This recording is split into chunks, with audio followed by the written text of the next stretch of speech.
Olá, eu vou começar a aula, parece que está meio cortado, mas eu espero que vocês aproveitem e entendam. E se tiverem alguma dúvida, é só me contatar pelo WhatsApp. Um abraço e boa aula. Tá na aula, então. Hoje nossa aula é sobre teníase e cisticercose. Então, quem não está nessa aula vai poder assistir depois e eu vou organizar atividades para ir enviando para vocês fazerem, ok? Então, a tênia faz parte do grupo que nós conhecemos como cestódios. Ele é um plateuminto, aqui ó, é um parasita, está dentro do grupo dos eumintos. Dentro do grupo dos plateumintos, nós estudamos antes os nemateumintos, os nematóides, né? Lembram quais são os nematóides que nós estudamos? Quem eram? Larva migrans, ascaris lubricoides, tichuras, tichuros. Ticura. Ok, então esses eram os nemateumintos. E agora, então, nós vamos ver os plateumintos. E dentro do grupo dos plateumintos, nós vamos ver... Dentro do grupo dos plateumintos, nós vamos ver a tênia, nós vamos ver o equinococcus, principalmente, tá? São os cestódios mais comuns como causadores de doenças em humanos. Qual é a importância de estudar? Então, eles causam doenças em humanos e tem um tipo de doença que é causada por esse parasito, ou por esses parasitos, que é chamado de cisticercose, e que causa patogenia grave, inclusive em algumas situações pode levar o paciente ou o hospedeiro à morte. De novo aqui a classificação. Então, nós temos principalmente dois tipos, né, duas espécies que são mais importantes, então, como causadoras de doenças em humanos, que é a Taenia solium e Taenia saginata. Já devem ter ouvido falar dela, né? Mas vocês costumam ouvir falar da Taenia com outro nome. Alguém lembra do outro nome da Taenia? Solitária. Isso aí. O nome comum, né, o que é falado popularmente, é solitária. O que será solitária? O que tem Porque ela é hermafrodita e vive geralmente sozinha, né? Cadê o nosso aqui? Ela é hermafrodita, exato. E ela vive sozinha mesmo no intestino. Raramente, ou quer dizer, não tem relatos na literatura de situação de alguém ter encontrado duas tênias dentro de um mesmo intestino. Diferente dos outros parasitas. Lembram que os outros parasitas, o número de parasita dependia da quantidade de ovos que o indivíduo ingeria, né? Nesse caso, não. Mesmo que um indivíduo infectado ingira ovos novos de tênia, essas tênias, elas não vão se multiplicar. Quer dizer, glótides, na verdade, depois a gente vai ver na reprodução. Então, é uma solitária, porque comumente só é encontrada sozinha, né? Habitat. Taenia solium e saginata, as duas. Vivem principalmente no intestino humano, né, intestino delgado, humano, mas também em animais, suínos e bovinos. No caso da Taenia solium, é muito mais encontrada em suíno e a saginata em bovino. Então, não são todos os parasitos que estão em qualquer lugar. Até aqui na universidade mesmo foi feito um estudo para tentar, ou procurando Taenia solium em bovinos, né? Porque houve alguns relatos de terem visto isso também, mas não foi confirmada a existência de Taenia solium em bovino. Então, o que se sabe é que a Taenia solium tem como hospedeiro definitivo o intestino de suíno, né? Intermediário, quer dizer, intestino de suínos, e a Taenia saginata, o intestino dos bovinos. E esses dois outros nomes aqui, o que é? Cisticercos celulose e cisticercos bovis é o nome que se dava, porque há um tempo atrás não se tinha noção de que a cisticercose era causada por uma larva da tênia, né? Então se achava que eram 2 parasitos diferentes. Um parasito que causasse a cisticercose e um parasito que causasse a tênia. Então, o parasito da cisticercose recebia um nome diferente. Então, cisticercocelulose era o nome que se dava à larva da tênia saginata. E Solium, quer dizer, e cisticerco bovis é o nome que se dá à larva da tênia saginata. Deram uma diferença? Era só um nome diferente. Hoje a gente já sabe que é uma espécie diferente, ou um estágio diferente de uma mesma espécie. Aqui são as formas biológicas, então, que a tênia é encontrada. Tanto a saginata quanto a Solium, elas têm formas, né, e estágios larvais e estágios de desenvolvimento muito parecidos. Então, o verme adulto tem esse formato. Quer dizer, aqui só está aparecendo a cabeça, né, o escólex. Mas aqui é o formato do verme adulto.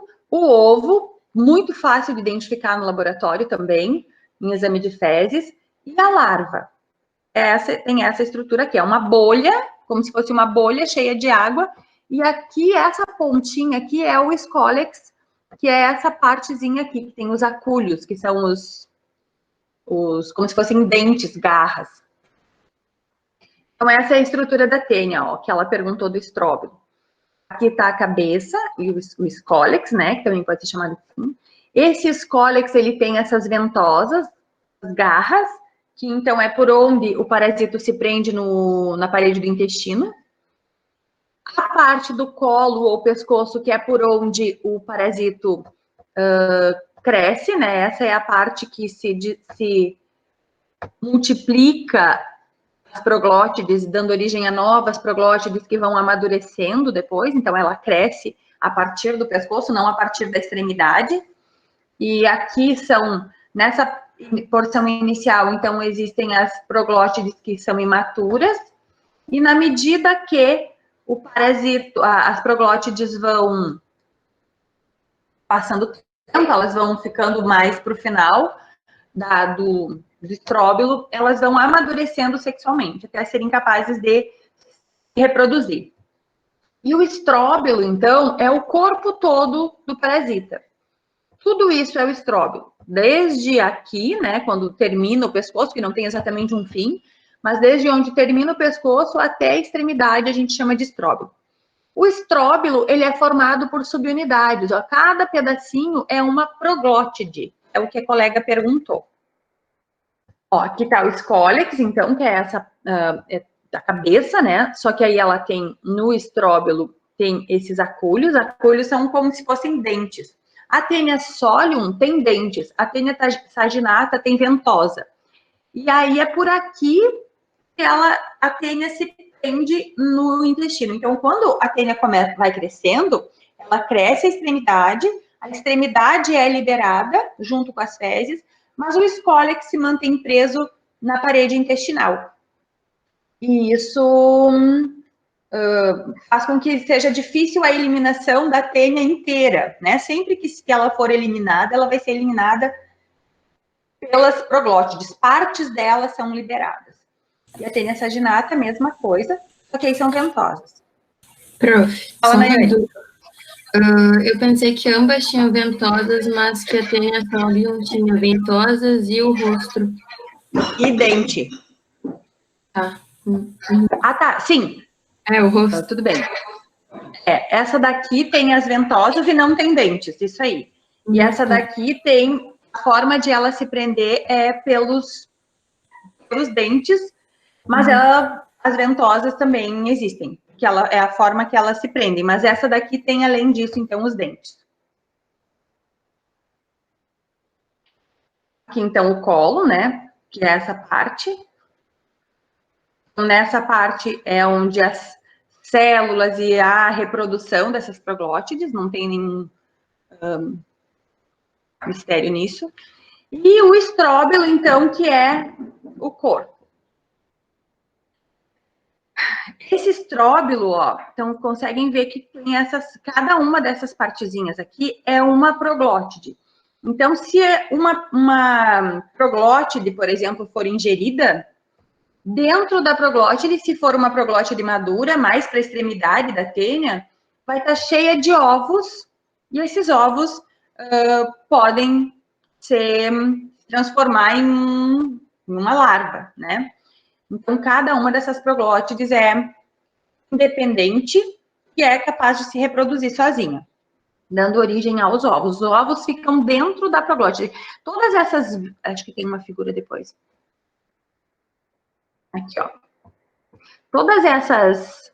Aqui é uma proglótide mais jovem e aqui é uma proglótide madura. Todas essas reentrâncias aqui são, na verdade, como se fosse o útero delas, o sistema reprodutivo. Então, os ovos são formados e ficam aqui dentro. A diferença entre elas é o número dessas partezinhas, mas raramente se faz essa diferenciação assim aqui. Normalmente se faz a diferenciação pelos ovos, porque os ovos são diferentes. Os ovos da Taenia solium, eles têm esses acúlios ali, estão enxergando? Ali dentro parece umas agulhinhas. Tem esses acúlios mais visíveis. Então, vamos voltar aqui. A Taenia saginata, ela pode ser maior, ó, pode chegar até 12 metros de tamanho, e a Taenia solium até 4 metros de tamanho. Imaginem 8 metros de tamanho de um negócio dentro da barriga. Será que vocês enxergam... Estão enxergando a minha tela? Sim. Sim.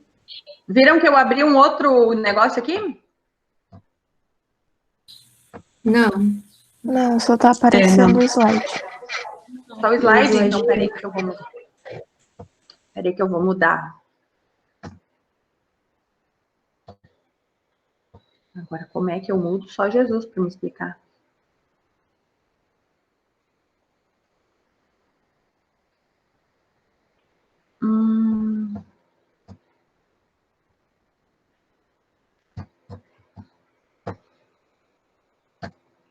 Apresentar agora uma guia do Chrome.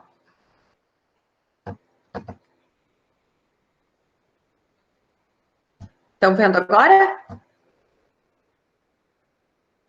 Uma guia do Chrome? No YouTube? Sim. Isso. Sim. Ó, esse é um vídeo de uma endoscopia. E aí, aqui dentro, essa coisa branca, isso aqui é um intestino, né? E essa partezinha branca aqui, vendo o meu mouse? Sim. Não? Sim. Sim. Essa coisinha branca aqui é a tênia, olha como ela fica. Ela é achatada, né? Branca, esbranquiçenta, e ela tá grudada aqui na parede do intestino. Olha, espera que ele vai descer.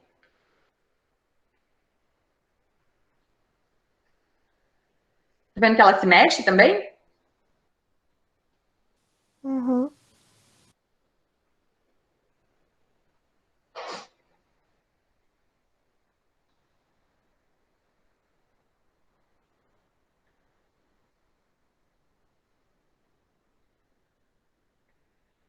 E ela tá toda, vai e volta no intestino, né? Ela não é comprida, assim, toda distendida. Parece um negócio de linha. Parece, né?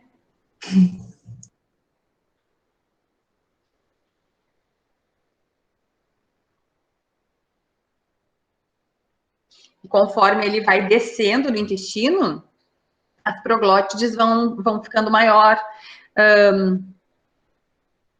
Não dá para ver direitinho aí as proglótides. Mas como é o parasita, é possível enxergar, né?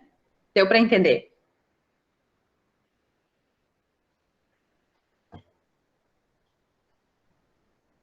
Ele continua aí o tempo inteiro, mostrando para lá e para cá. Deu, agora tá saindo de volta.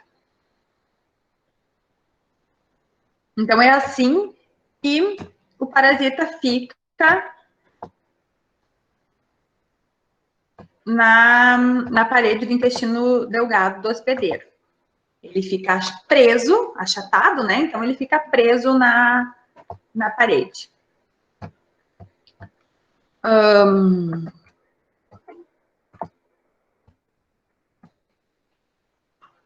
Deixa eu achar agora a apresentação de novo.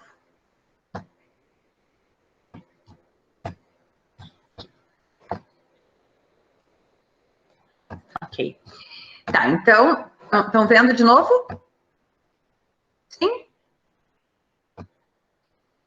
Então, aqui, não estão vendo a apresentação? Agora sim. Agora que carregou.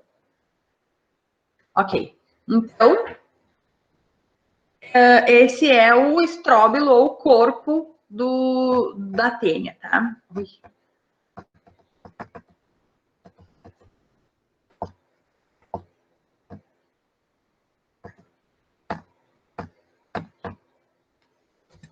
Ai, socorro agora.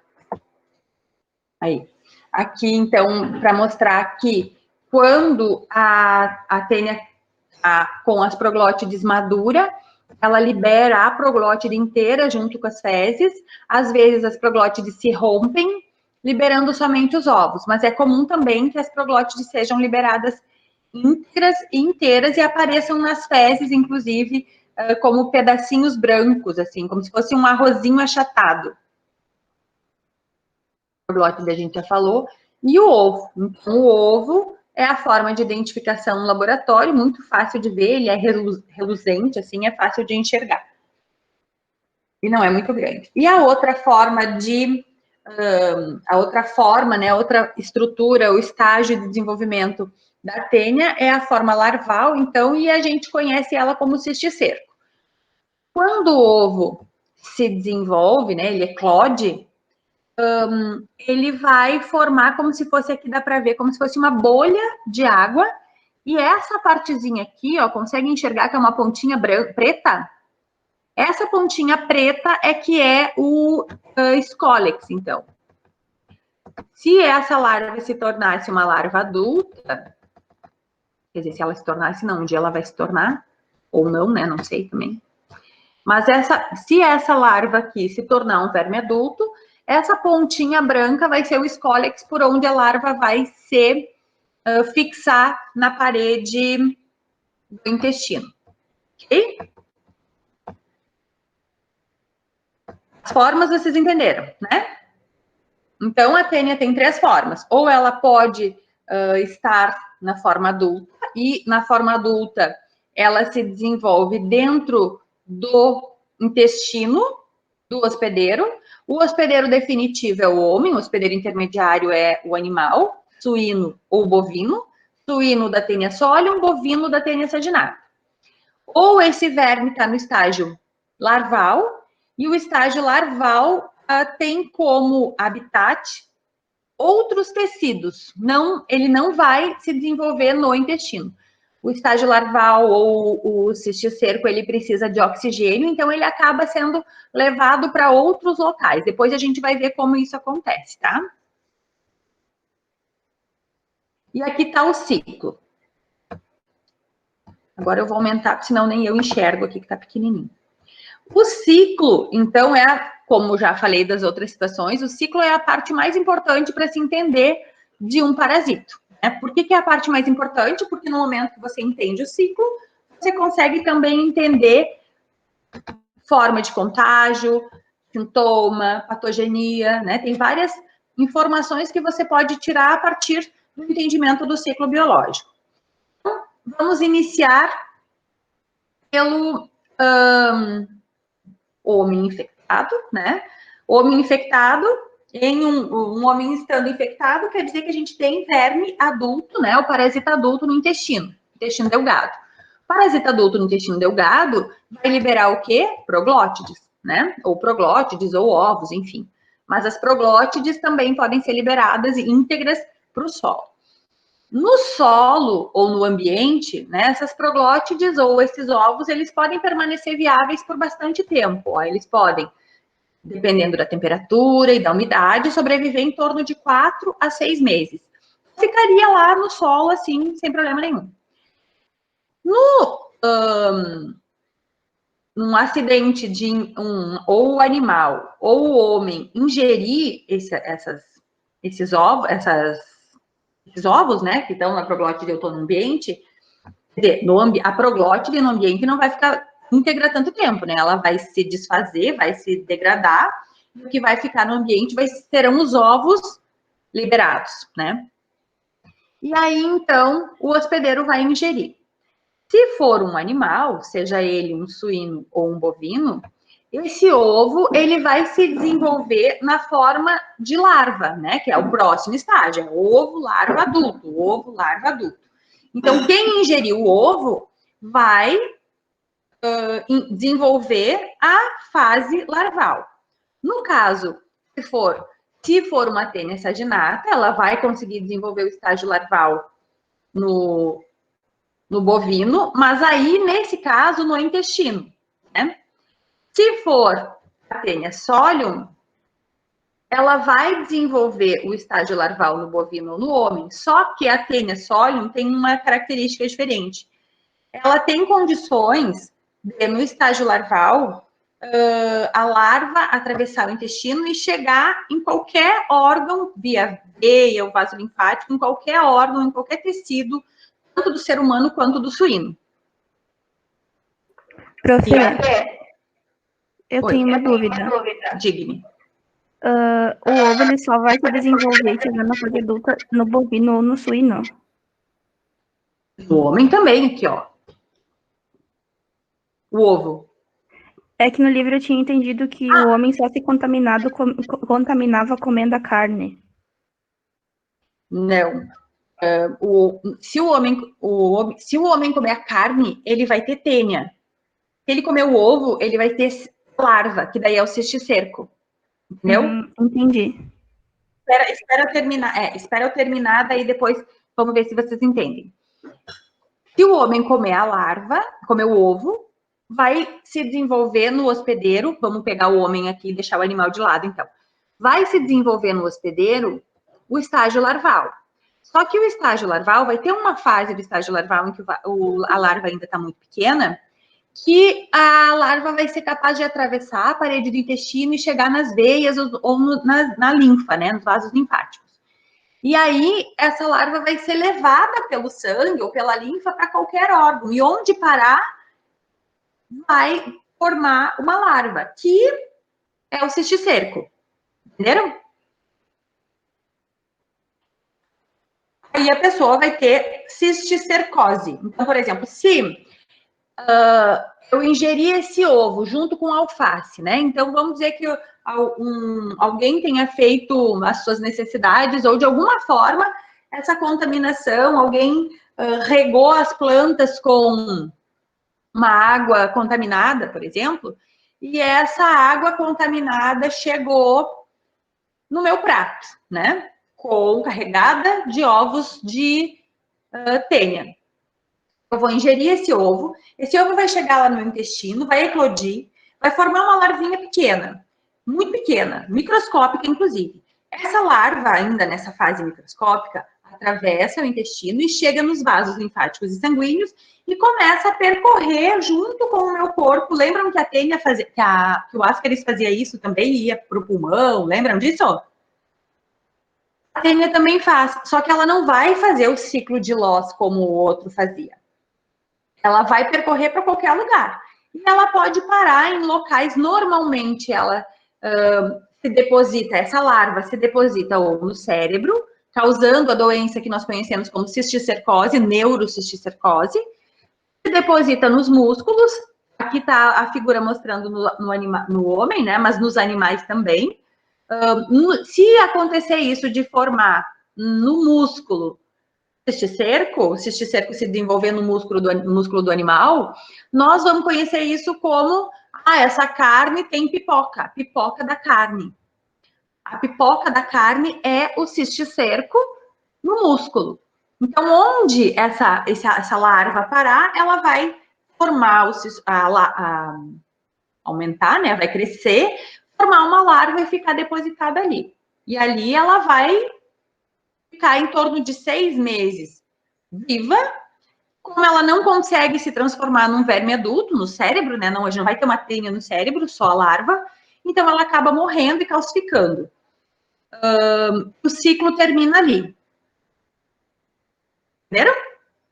Agora, se o homem ingerir... Deixa eu ver que alguém está querendo entrar. Se o homem ingerir a... Um pouquinho.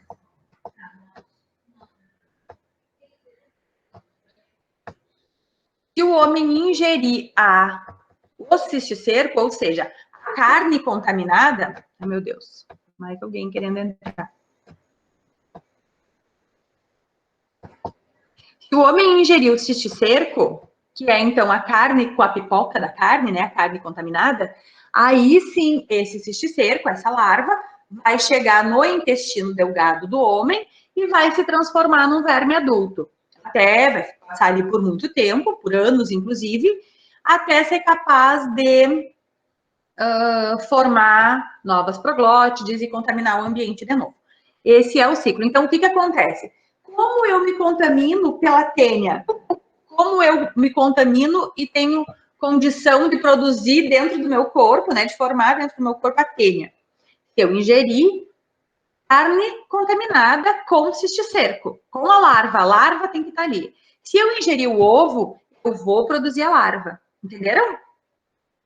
A diferença é que quando a larva da tênia se desenvolve tanto no animal quanto no humano, não vai acontecer a formação do verme adulto. Então, para por ali o ciclo. O ciclo vai ter 2 etapas. Ele forma a larva vai ser ingerida, forma o adulto elimina ovos, quem come os ovos tem cisticercose. Quem come o cisticerco, que é a larva, tem tênia. Quem come os ovos da tênia tem cisticercose. Esse é o ciclo da tênia. Entenderam? Sim ou não? Sim. Sim. Sim? Ok. Então, pergunta. Como eu posso evitar a teníase? Qual é a profilaxia para eu não ter teníase? Como eu não tenho teníase? Lavando bem os alimentos e escolhendo corretamente. Cozinhando, assando da forma correta. Eu estou falando da teníase. A teníase, ela vai ser transmitida para o homem de que maneira? Através da carne, contendo as larvas. Isso aí. O homem tem que ingerir larva, né? Para ter teníase. Então, para ingerir larva, tem que ingerir larva onde? Eu consigo achar larva no alface? Não. Onde estão as larvas? Na carne. Na carne, né? Então, para eu não ter teníase, eu preciso tomar cuidado com a ingestão de carne mal cozida. Eu não posso comer carne mal cozida. Eu preciso cozinhar bem a carne, principalmente carne de porco. Então, esse é o motivo pelo qual as pessoas falam, cozinhe bem a carne de porco. Hoje não é tão comum quanto era antigamente. Antigamente, como as pessoas não tomavam vermífugo com muita frequência, né? Os animais se alimentavam soltos no ambiente, tipo suínos, os porcos eram alimentados de qualquer jeito, né? Ficavam soltos. Hoje já a gente não come, quer dizer, ainda come, né? Óbvio que ainda tem. Mas na maioria das vezes, a carne que se come, ela é feita a partir de suíno confinado, né? Sei lá, eu ia dizer da frangosul é frango, né? Qual é que vem de porco?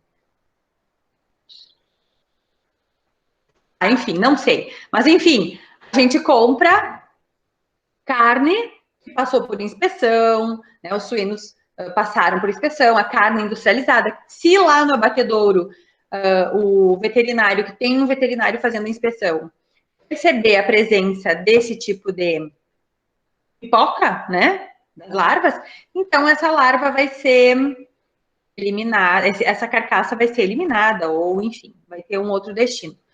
Por isso que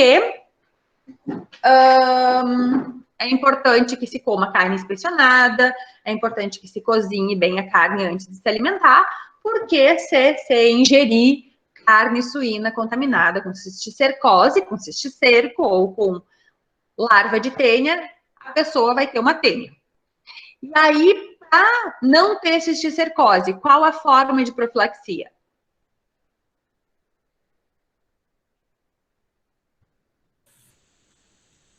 Lavando legumes e verduras da forma correta, antes de consumir. Isso aí, exatamente. Então, no caso da cisticercose, ela vai acontecer quando se ingere o ovo. Alguém comentou aqui. Pode-se concluir que... Pode-se concluir que cisticercose é quando se ingere ovo e a teníase quando se ingere a larva. É exatamente isso. Quando se ingere o ovo, tem-se cisticercose, quando se ingere a larva, tem-se teníase. A questão é que uma pessoa que tem teníase, provavelmente, ela tem muita chance de ingerir o ovo também e ter cisticercose, concordam? Porque ela vai contaminar o ambiente muito mais fácil do que se naquele ambiente, ninguém tiver teníase, né? Então, ter teníase acaba sendo um passo para ter cisticercose. A tênia ou a solitária, a pessoa pode viver anos com a sua solitária e nada acontecer, né? Inclusive, a gente até às vezes quer ter uma solitária, né? Para dividir a comida, para não se sentir solitária, né? Quer dizer, eu e quem? Eu e a minha solitária, né? Duas solitárias. Então, a gente gosta da companhia da solitária, tô brincando, não. Mas existem relatos de modelos que se contaminam propositadamente com tênia a se manter anorética, assim, em função de que ela tem efeito exfoliativo, né? Então, ela come a metade da tua comida, mais ou menos. Aí teve alguns relatos de pessoas que se contaminaram propositadamente. Mas você pode viver bem com a sua tênia, com a sua solitária por anos, né? E nada acontecer. Agora, o problema é se você ingeriu o ovo dessa sua própria solitária e aí você tem cisticercose, aí é complicado. Sumiu a minha apresentação. Então, sobre o ciclo, tranquilo. E se por acaso a larva se depositar no músculo?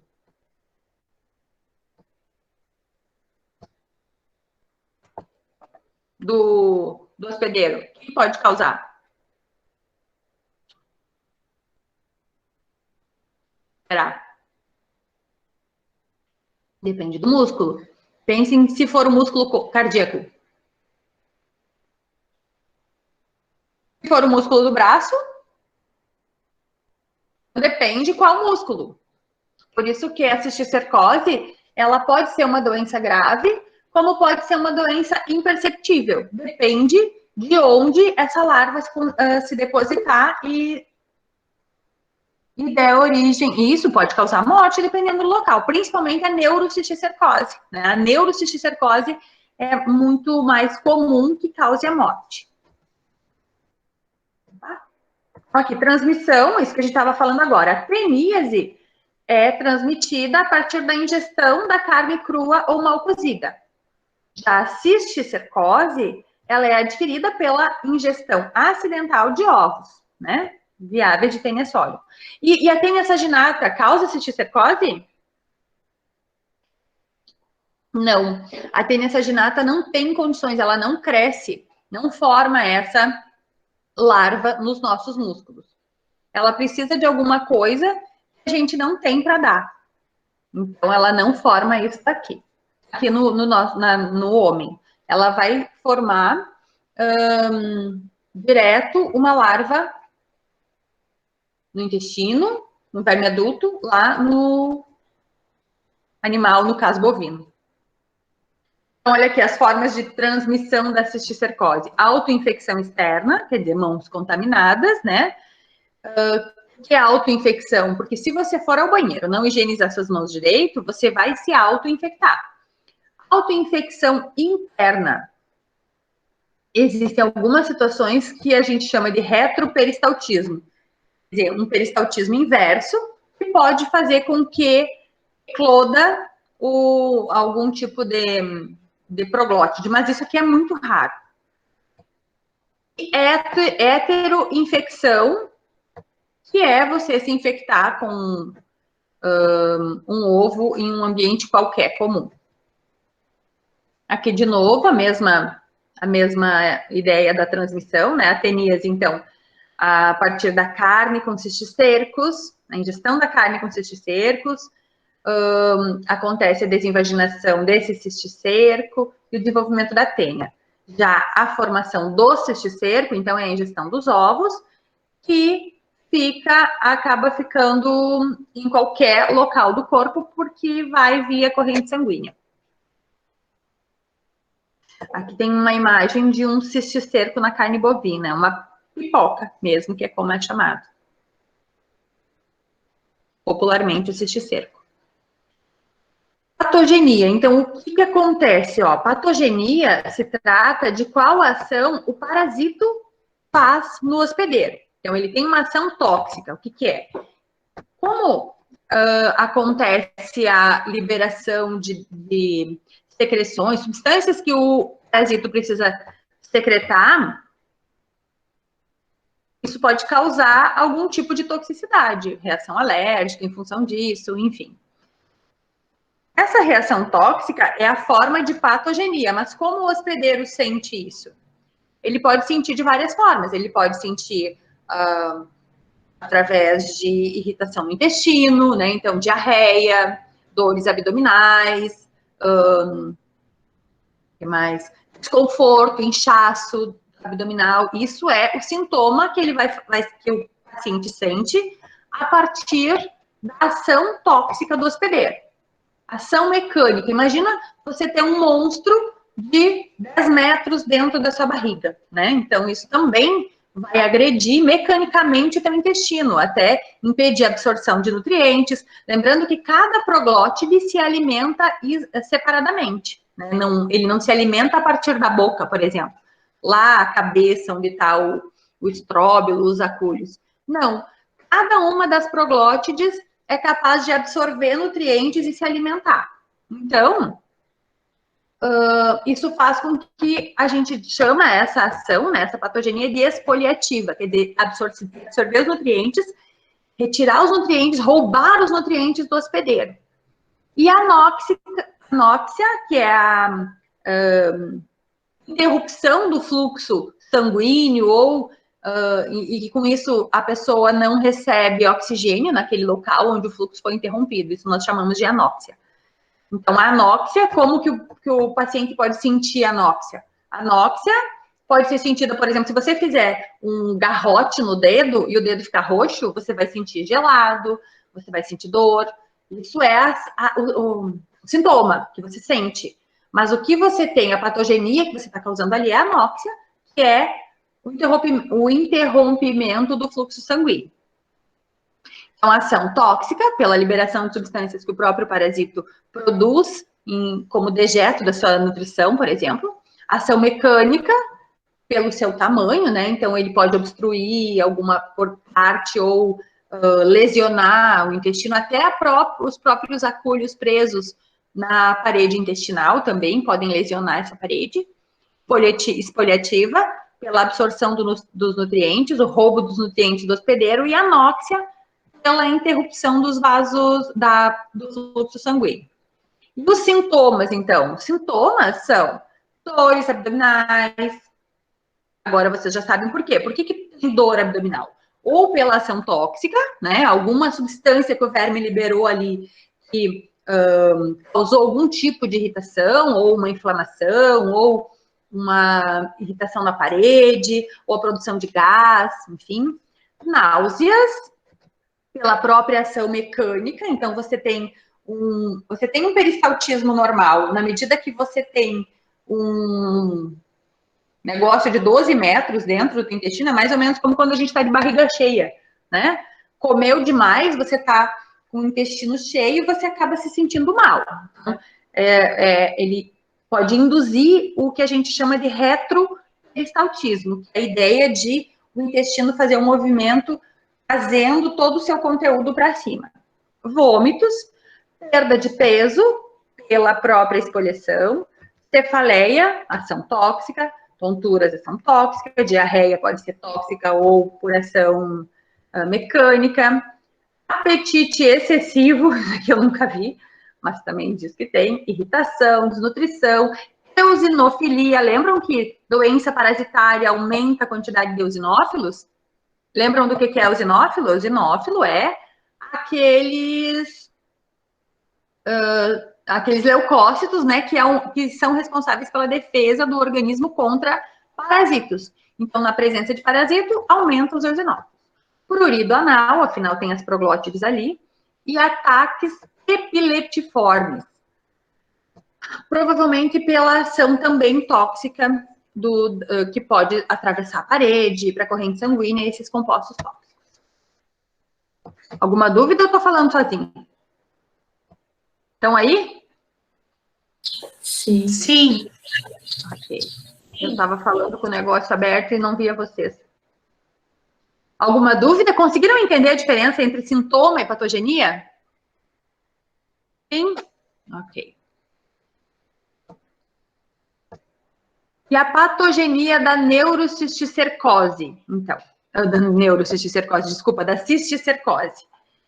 A cisticercose, ela vai causar patogenia a depender do órgão onde ela se estabelecer, né?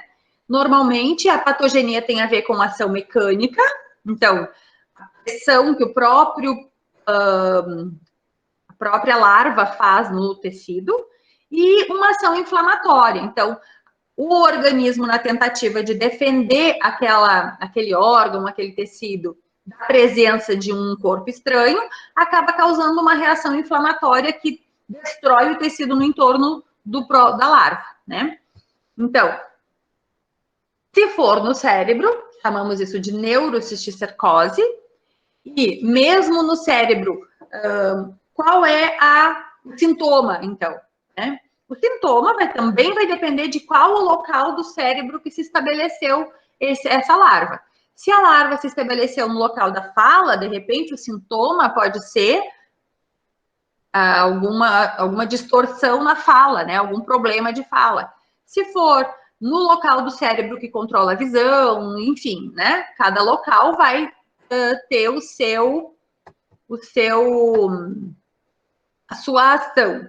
Então, normalmente, lembrando que normalmente o cisticerco ele vive em torno de 6 meses, vai ficar lá dentro desse tecido em torno de 6 meses vivo. Depois ele morre, porque ele não vai conseguir continuar o seu desenvolvimento, que seria se transformar num verme adulto. Ele morre. E quando ele morre, a gente diz que ele calcifica, fica como se fosse uma bolinha de cálcio ali, né? Ele calcifica, como se fosse um osso. E aí, às vezes, não acontece nada. Às vezes, as pessoas têm vários pontos de cisticerco, mas não tiveram nenhuma lesão, nenhum sintoma, porque não afetou nenhum local do cérebro em que tivesse problema esse, né? Mas, às vezes, não. Cisticercose cardíaca, então, a mesma coisa, no músculo do coração, do mesmo jeito, vai formar o cisticerco, e pode ou não a pessoa ter algum tipo de sintoma, por isso. Exato, é o estágio do parasita. A cisticercose é causada pelo estágio larval da Taenia solium. A Taenia saginata não causa cisticercose porque ela não é capaz de se desenvolver, ela não é capaz de fazer essa parte de atravessar a parede, migrar pelo corpo, parar em algum órgão. Então, Taenia solium não causa cisticercose. Causa cisticercose, quem tem essa capacidade é só a Taenia. Opa, eu disse Taenia solium, né? Taenia solium causa, Taenia saginata não. Eu confundi vocês? Eu disse outro nome? Trocado? Não sei se eu disse. Bom, enfim. Taenia solium causa cisticercose. Taenia saginata não tem essa capacidade. Então, a diferença é essa. A cisticercose é causada pela larva da Taenia e a teníase é causada pelo verme adulto. Só que a cisticercose, ninguém come carne de gente, né? Então, não tem problema, termina ali. Cisticercose em humanos termina ali. A cisticercose em animal, suíno, então, que vai ser a cisticercose causada pela Taenia solium, essa, a pessoa pode ingerir esse cisticerco, se for mal cozido, esse cisticerco, essa larva é capaz de se transformar em verme adulto. Conseguiram entender a diferença? Cisticercose ocular, cisticercose muscular ou subcutânea. Então, tudo isso que vai acontecer depende do local onde o cisticerco se estabelece. Sendo que o mais grave, obviamente, é a cisticercose cerebral, né? A neurocisticercose. Aqui tem uma imagem, uma foto de um cérebro. Cada um desses buraquinhos corresponde a um cisticerco. Obviamente, a pessoa morreu, né? Porque o cérebro está aí. Mas nem tinha como sobreviver. Cada cisticerco tem em torno aqui, ó, de 0,5 a 1 centímetro de diâmetro. Então, é bem pequenininho. Ok? Feio, né? Aqui já tem, ó, um cisticerco, uma cisticercose ocular, outro cérebro. E aqui uma cisticercose lá na língua, ó. Então, é uma cisticercose muscular. Essa aqui só vai causar um incômodo, né? Não vai ter nenhum problema mais grave. O problema mesmo vai ser aqui. Claro que aqui também, né? Daqui a pouco pode afetar alguma parte do olho que atrapalha a visão. Aqui, ó, uma cisticercose muscular. Então, acho que é um raio-x, né? Enfim, ali tá vendo que tem umas bolinhas mais clarinhas? Também é o cisticerco, de novo, cerebral, a neurocisticercose. E o diagnóstico é feito como? O diagnóstico da teníase é mais fácil porque é a partir da PF, né? Faz um exame de fezes e aí pode ter lá ovos de cisticerco, ovos da tênia. Pesquisa de proglótides, que é então o quê? Nas fezes, as proglótides que são liberadas íntegras podem aparecer. E fita gomada, que é uma técnica que raramente se usa, que é o seguinte, se coloca a fita no ânus do paciente, e aí depois essa fita se coloca no microscópio e os ovos podem sair, ou as proglótides, enfim, estão presos na fita, e a gente avalia isso daí. É mais incomum se fazer isso. Já a cisticercose, primeiro a pessoa tem que ter sintomas, né? Se a pessoa tem sintomas, então aí vai se fazer pesquisa de anticorpos, radiológico, ultrassom, ressonância, tomografia, ou exames anatomopatológico, mas aí, tipo assim, vai tirar o cérebro para ver se tem ali cisticerco. Só se a pessoa faleceu disso, né? Senão não vai fazer esse tipo de coisa. Tratamento, fenóis, praziquantel e aqueles comuns que a gente já vem falando de antes, mebendazol, albendazol. Todos esses, então, são utilizados para tratar a teníase, também sendo o praziquantel um novo que vocês não tinham ouvido falar ainda, e nem essa niclosamina. Profilaxia, tratamento de portadores, né? Então, obviamente, pessoas com teníase, quando tratadas, evitam de liberar os ovos ou as proglótides no ambiente. Animais, também, né? Evitar que os animais defequem e se alimentem no mesmo local. Cozimento adequado da carne suína, instalações sanitárias adequadas e bons hábitos de higiene.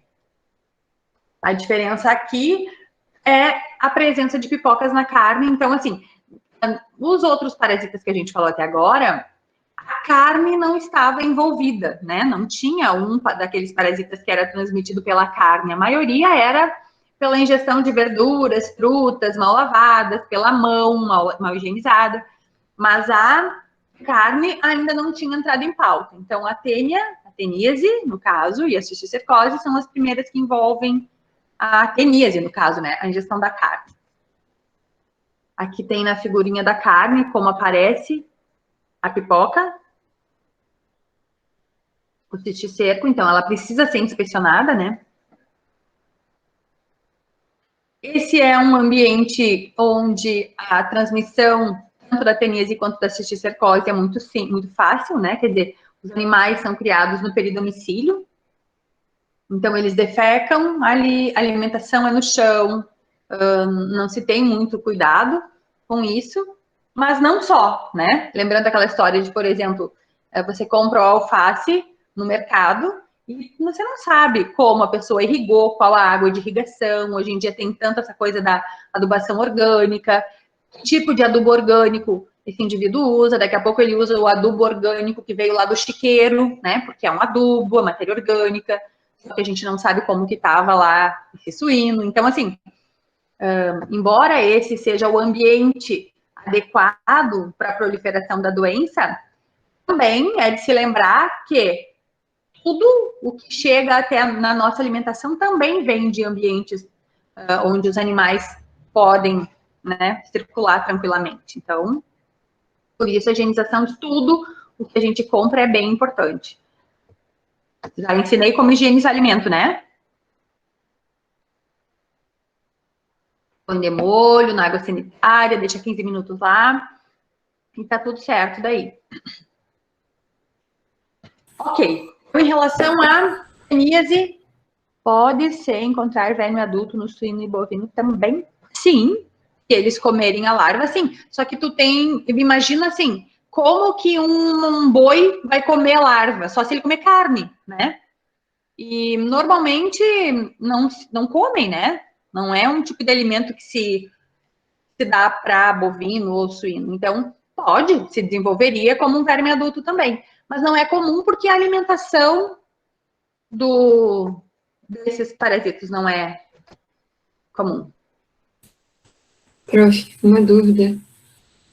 O homem ou o animal, ele nunca vai consumir, então, a perglótide, sempre o ovo.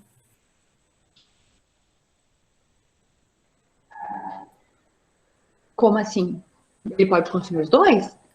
Ah, tá. Então tá, era só isso. Eu pensei que a perglótide obrigatoriamente ia se integrar no ambiente, digamos. Ah, proglótide, eu estava entendendo o ovo. Não, a proglótide, pode comer a proglótide, mas assim, é extremamente difícil, porque tu enxerga. A proglótide tu enxerga. É um negocinho assim, mais ou menos, de tamanho. Sei lá, uma unha. Então é mais difícil você ingerir, mas pode ingerir também. O que ela perguntou?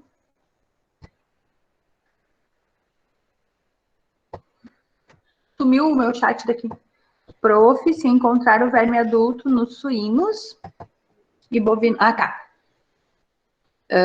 Pode encontrar, só que é muito mais raro em função de que para o suíno ou bovino ter verme adulto, ele vai precisar ter ingerido a larva. Como a larva está na carne, ele vai precisar ter comido uma carne crua, né? Eles não são muito... Essa alimentação não é muito comum.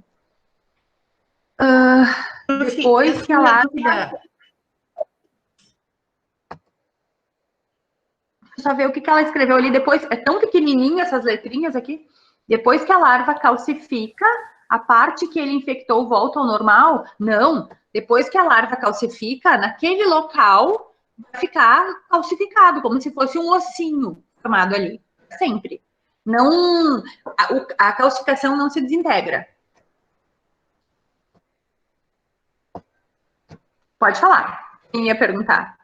Bom, prof, uma vez falaram que a questão do charque, ele ajudava a eliminar os vermes e tudo que estavam na carne, porque ele dissecava.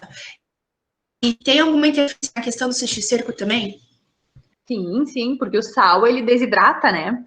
E aí não vai conseguir manter vivo por muito tempo. Ok? Tudo certo? Então, tenham uma boa semana e voltamos a conversar.